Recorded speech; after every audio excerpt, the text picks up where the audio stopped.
Баршаңызға қайырлы күн достар, менің каналыма қош келдіңіздер.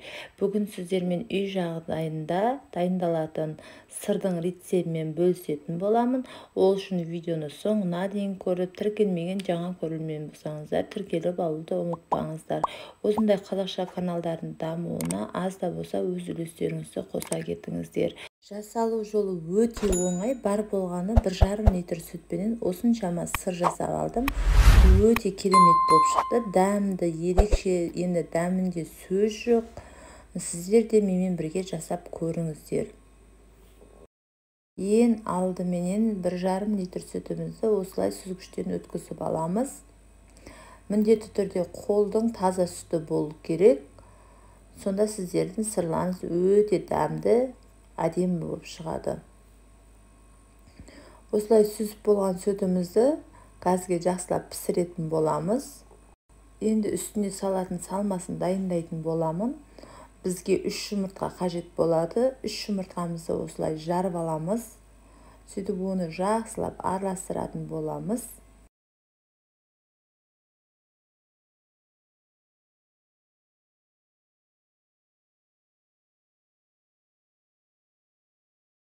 Осылай жұмыртқамызды жақсылап араластырып болған екен, 6 қасық қаймағымызды саламыз. Қаймақ, магазиннің қаймағы болса бола береді. Осылай жақсылап араластырамыз.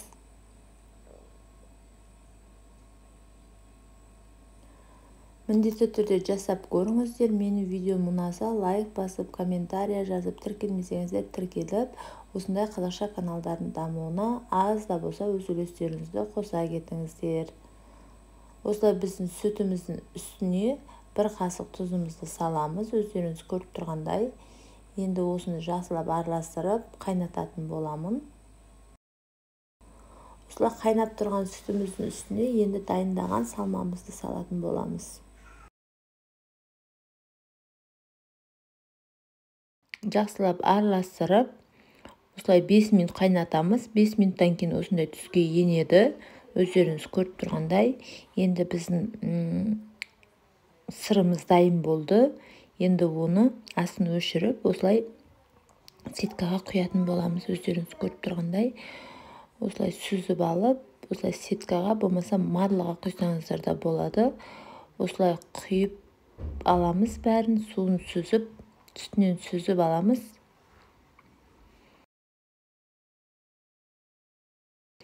Өздеріңіз көріп тұрғандай, осылай аузын түйіп, осылай жақсылап қысатын боламыз. Өте дәмді болып шығады, және де үй жағдайында жасаған екен өте дәмді болады. Міндетті түрде жасап көріңіздер, бір рет болсын, сіздерге ұнайды деген ойдамын. Осылай ыдысымды өздеріңіз көріп тұрғанда дайындадым. Астын тесіп, енді осының ішіне салып, форма шығару үшін осылай салып бір күнге қалдыратын боламын. Осылай жақсылап салып, оны үстіне ауыр затпенен бастырып қойсаңыздар болады. Сонда бір күннен кейін осылай әдемі сыр пайда болады. Осылай енді өздеріңіз көріп отырғандай, енді оның үстіне ауыр зат бастыру керек. Мен осылай тұзды бастырып қойдым, бір күнге қалдыратын боламын. Енді бір күн уақытымыз өтті, енді осыны ашатын боламыз. Өздеріңіз көріп отырғандай. Мына ашып жатырмын. Қатып әдемі болып қалған. Енді осыны кесетін боламыз. Аузын ашып. Бірінші рет жасап жатырмын. Бір жасағаннан өте керемет болып шықты. Маған қатты ұнады. Енді міндетті түрде осылай жасап беріп отырамын балдарыма.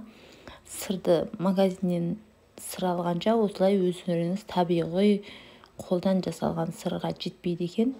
Дәмі мүлдем басқаша болып шығады. Магазин сырын онша жемейтін еді балдарым. Осы қатты ұнады. Енді міндетті түрде осылай жасап беремін. Сіздерге де осылай жасап беруге кеңес беремін.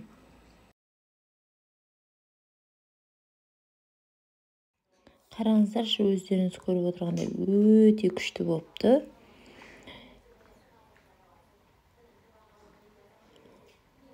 осылай әдемелеп кесілетін болады.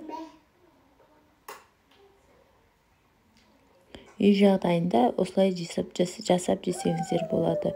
Көп те расход кетпеді. 3 жұмыртқа, қаймақ, 1,5 литр сүтпенен қаншама сыр жасап шықтым. Сіздер де осылай жасап жеңіздер. Сіздерге де ұнайды деген ойдамын. Видеоны соңына дейін көріп, тіркелмеген жаңа көрермен болсаңыздар, тіркеліп алуды ұмытпаңыздар. Осындай қазақша каналдардың дамуына аз да болса өз үлестеріңізді қоса кетіңіздер. Енді дәмін айта алмаймын, дәмінде сөз жоқ. Енді керемет болады екен. Міндетті түрде жасап көріңіздер. Өздеріңіз көріп отырғандай, жаңа сырдан жасалған суын төгуге обалсындым. Осындай бір табақ су шықты. Енді осыны төкпей, осылай блинчик жасайын деп шештім. Мен сіздерге де көрсете салайын деп. Осыған 2 жұмыртқа жарып, жақсылап араластырып аламыз. Оның үстіне сұйық майдан 3 қасық қосамын.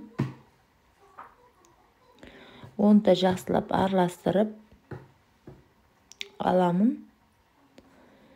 Үстіне құмшекері қостым. Өйткені сырға тұз салған екен, тұзы сәл ащылау болған екен, құмшекерді көбірек қостым. Сөйтіп жақсылап араластырып алатын боламын.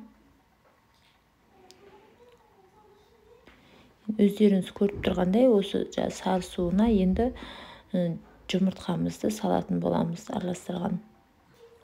Тез араластырыңыздар, өйткені ыстық пысқауы мүмкін. Жақсылап араластырып аламыз.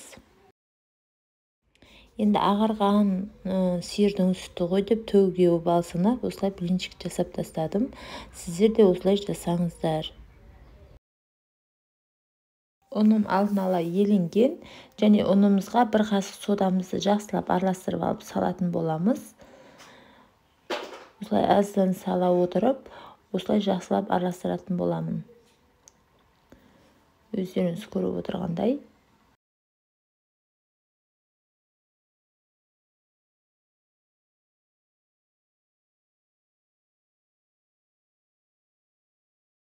Осындай масса дайындаймыз. Сұйық емес, қою емес, өздеріңіз көріп отырғандай. Енді осыны қызып тұрған тапаншаға пісіретін боламыз. Аздан құя отырып.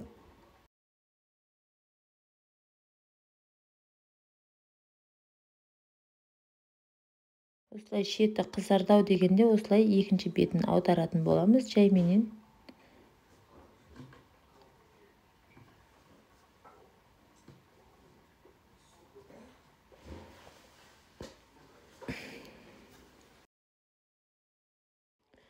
Өздеріңіз көріп тұрғандай қаншама блинчик пісіріп алдым. Өздеріңіз көріп тұрғандай өте керемет болып шықты. Видео ұнаса лайк басып, комментария жазып, тіркелмеген жаңа көрермен болсаңыздар, осындай қазақша каналдардың дамуына аз да болса өз үлестеріңізді қоса кетіңіздер.